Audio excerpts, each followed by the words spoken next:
this is my impact.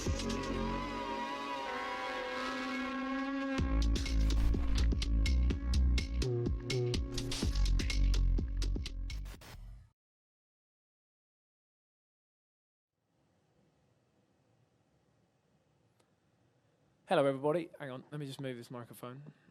Hope you enjoyed the show. It was it's a lot of fun to perform for anybody at the moment, as you can imagine. Sadly, nobody in the room with me, but that's okay. You were watching back home. I've got a bunch of questions here, and I'm going to read them out. Thank you for sending them in.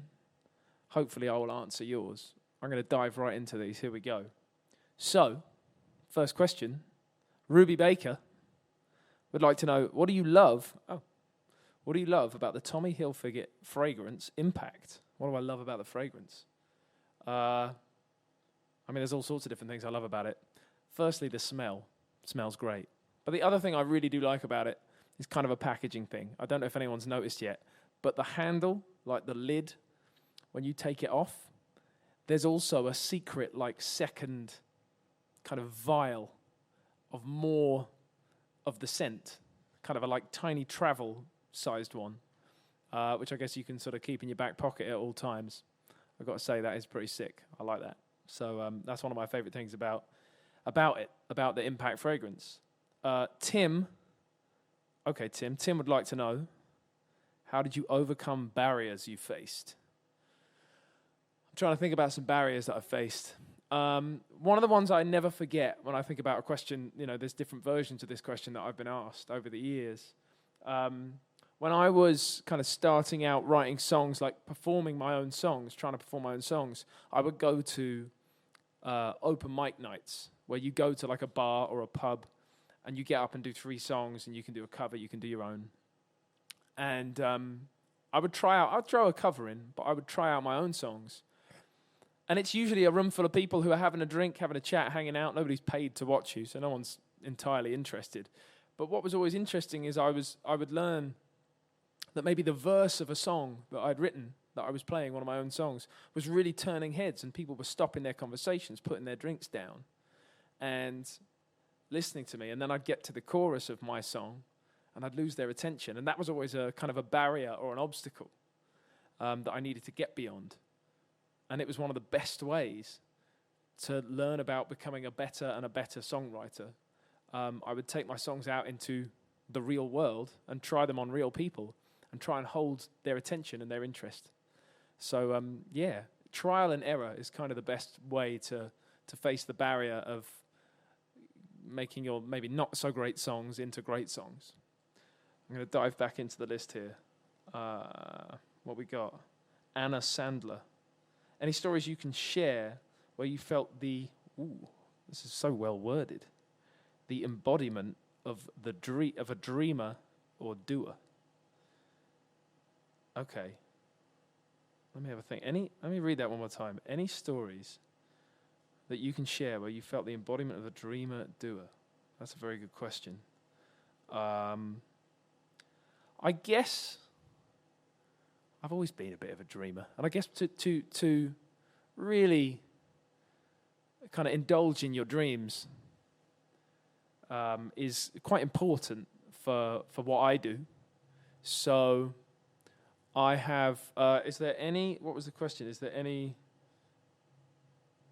stories where I can share where I felt the embodiment of the dream? Well, I suppose wanting to tour, wanting to play not just one show a month, but wanting to get out into the world and be in different cities, different countries, and be in different venues and play to different people. That's one of the best examples. And one of the best examples early on for me of doing that is putting my hand up to be the opening act for a lot of other acts who already had like a dedicated fan base. You have to be willing to go and provide the like opening entertainment for an evening of music that people have come to see. And you have to be okay with all of that. And I think these are the earliest memories I have of really fulfilling my dreams. I was in front of all sorts of different audiences all the time, and I felt like I've been this dreamer dreaming about doing this kind of thing, and now I'm doing it, and hopefully it'll sort of take me further. So I hope that's an answer for you, Anna. What we got? Costas. What does the impact fragrance remind you of? What does it remind me of? I suppose I can talk about how it makes me feel. It makes me feel kind of ready to get up and go. It makes me feel kind of relaxed and kind of confident, to be honest. So it reminds me of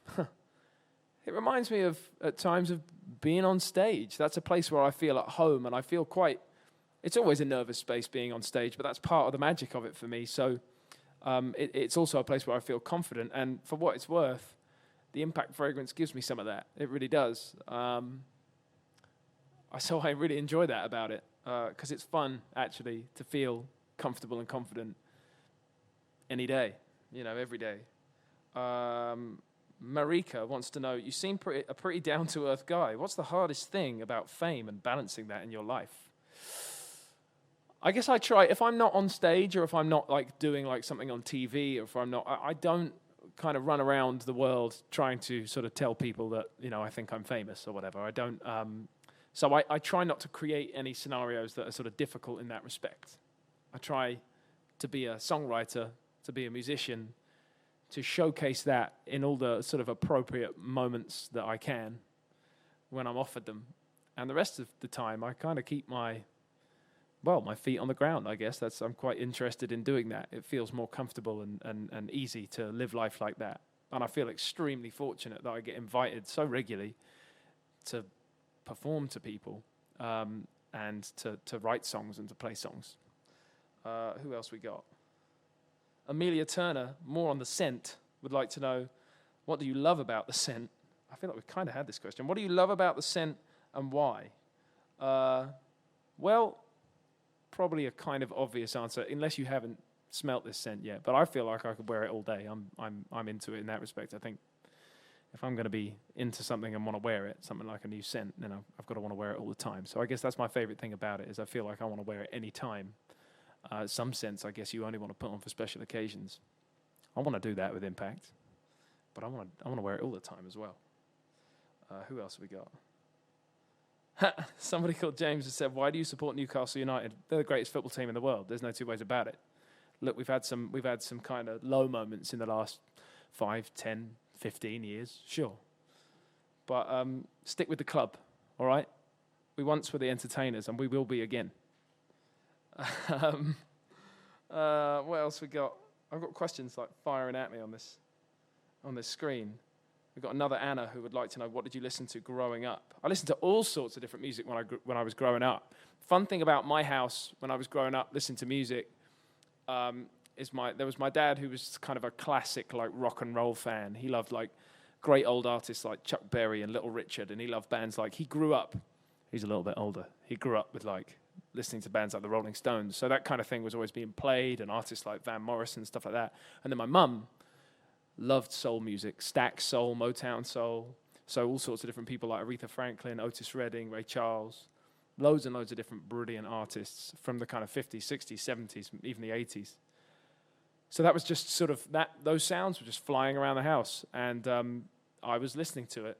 I was also personally, actually, because as a kid, I loved all of that music. I loved music in general. I loved pop music. I had the radio on all the time. I remember, for me as a kid, I remember the Black Eyed Peas. I remember Justin Timberlake. I remember all sorts of different pop acts, like TLC. I loved all that music on the radio as a kid. I was obsessed with that stuff, and I was singing along to it all the time, and I was buying those records. Always asking my parents to get... I remember that some of the first records I owned were Eminem's Slim Shady. I got that on a cassette. I literally got that on a cassette. And Britney Spears' first album. I remember having that in the house. Me and my brother got a record. We got a CD player.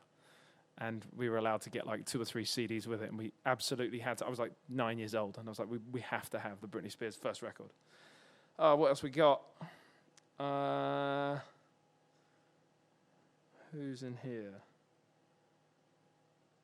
How has music impacted your life? That's kind of broad, but I'm going to say, in every single way. Music has really impacted. I find music is such a therapy that I can kind of apply it to every scenario. There's lots of people, if I'm cooking, which is not that often, I confess, I'll put music on. If I'm doing something, I like to have music on. I mean, if I'm in the shower, I'll put music on loud enough that I can hear it in the bathroom. I suppose also as a songwriter, I'm kind of gently studying songs and songwriting and other records all the time. I'm curious about music now as a songwriter in a way that I wasn't when I was a kid. When I was a kid, I was just taking it in, and I still like to do that. So I'll still put on things that I don't know, or maybe artists who I've heard of whose music I don't know very well, because I'm curious all the time. But music has impacted my life in every way. If I'm feeling excited, I want to soundtrack it. I'll put something on. If I've got some time to myself and I'm like driving in the car, I want to soundtrack it. If I'm sad, I want to soundtrack it. So I like it to kind of affect my life in every way. Like another creative outlet for me is drawing and painting. I love to do that, but I don't love to do it in silence. I like to put music on. For what it's worth, just a sort of interesting side fact, when I'm doing that, I quite like listening to jazz. I sort of found that out in the last couple of years. I've always kind of liked some corners of jazz music, but when I'm painting, I kind of like to have jazz music on. So there's something new that you might not have known about me. We've got time for a few more. What am I going to go to now? Oh, I don't know how to pronounce this name. I'm going to gamble and say Isan. It's spelt Ysanne. I might be miles off. I'm sorry if I got your name wrong. But you would like to know, what is your favorite venue that you have ever played in? There kind of isn't one answer to that question. I really, really love a venue in San Francisco. Well, it's kind of San Francisco. It's in Oakland. And it's called the Fox Theatre in Oakland. I love that venue. There are two venues in the UK I've played a bunch called, in London, called Hammersmith Apollo and Brixton Academy. Both those venues I adore. I love theatres. I've played a handful of arenas over the years. It's always an amazing experience playing a bigger venue. Last year, in 2019, I got to go on tour with Ed Sheeran, and I got to play stadiums for 3 months. And I was the main support act. I went on just before Ed, so I was playing to like a full capacity venue basically every night. And it was at the very least, it was sort of 50 or 60,000 people. Some nights it was 80,000, and then there was 2 nights where it was 100,000 people a night. It was the most unreal experience. I also got to open for the Rolling Stones in 2018, and that was in a stadium as well, and that was to about 80,000 people. Playing stadiums is incredible. And I guess if you're lucky, I remember in 2015 at Glastonbury, I played on the Pyramid stage to about 70,000 people during my set. Seeing that many people sing your songs back to you is completely unreal. So I have lots of different favorite venues. There can kind of never be one. I mean, there's a venue in Los Angeles called Hotel Cafe. It's very small. It probably holds 150 people or something. I adore that venue because of the intimacy. So there are different venues, different favorite venues for different reasons. I think most artists will say the same. I think. It's definitely the case for me. All right, we've got a little bit of time left. Dylan, what advice do you have for other songwriters and musicians who want to turn their dreams into reality? It's funny, there's this kind of dreamer/doer concept that me and Tommy Hilfiger have been talking a lot about during this campaign for Impact, for the fragrance. And it really applies to Dylan's question. What advice do you have for other songwriters and musicians who want to turn their dreams into reality? Keep dreaming, but keep doing. It's very easy and wonderful and fun to lie back and spend your time dreaming. It's important too. But if you don't get up and do something about those dreams, all you'll really ever have is the dreaming, and eventually you'll get to a point where whilst you're dreaming, you're thinking, oh, nothing ever really happened. So you have to have the drive to get up, to go out, and to do something about the passions that you have and the dreams that you have. I cannot recommend that enough. And if that means as a songwriter, you want to know if your songs are any good, you have to kind of relinquish some control. Send your songs to friends, send your songs to people you don't even know that well to get like a really honest opinion. Ask politely, will you listen, will you give me some feedback? Or, in a safer world, when we can do it properly again, go out and perform them to people. Go out and perform them to people you don't know. You have to go into those more sort of brutal scenarios to really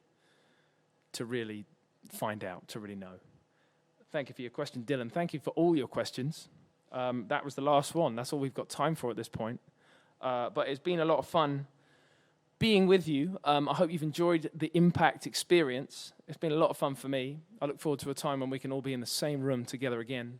But to hear more about my story, you can visit thisisimPact.co.uk. There's also an opportunity when you visit that website to win a signed bottle of the new Tommy Hilfiger fragrance signed by me. So check that out. I hope you enjoyed the show. It was a lot of fun to be able to do this. I hope you're safe, and hopefully I'll see you soon.